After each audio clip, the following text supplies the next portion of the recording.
Quatrième et cinquième apparition.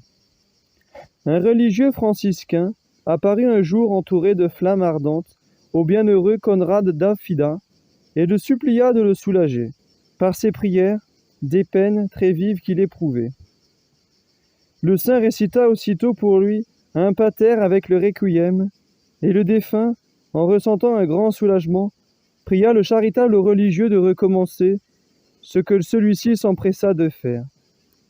Cette âme, sentant ses souffrances diminuer, s'écria « Par la miséricorde de notre Dieu, continuez, ô Conrad, cette prière qui me fait tant de bien. » Et le serviteur de Dieu la répéta jusqu'à 100 fois, et à la 100e fois, le défunt changea ses supplications en transports de reconnaissance et de joie.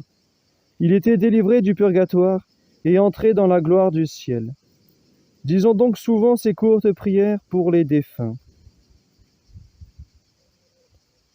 Le vénérable Stanislas de Kostla, dominicain polonais, vit apparaître une âme du purgatoire tout enveloppée de flammes très brûlantes et poussant des cris très lamentables.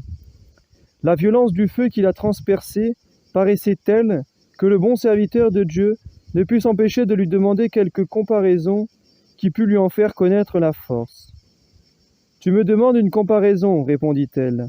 Sache que le feu de la terre le plus ardent est un doux zéphyr auprès des ardeurs qui me dévorent. » Et en disant ces mots, elle lui fit tomber sur la main une goutte des sueurs qui lui tirait la chaleur des flammes. Cette goutte lui fut si douloureuse qu'il poussa un cri déchirant qui réveilla tous ses confrères endormis, et ne pouvant supporter cette douleur, il tomba à terre, sans connaissance, où le trouvèrent les religieux qui étaient accourus à sa chambre. Ils eurent beaucoup de peine à le ramener à lui, par l'emploi des remèdes les plus énergiques.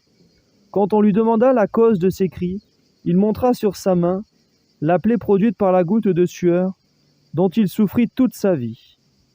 Or, si une seule goutte de cette sueur fut si terrible, qu'est-ce donc que d'être plongé tout entier dans le feu si atroce du purgatoire?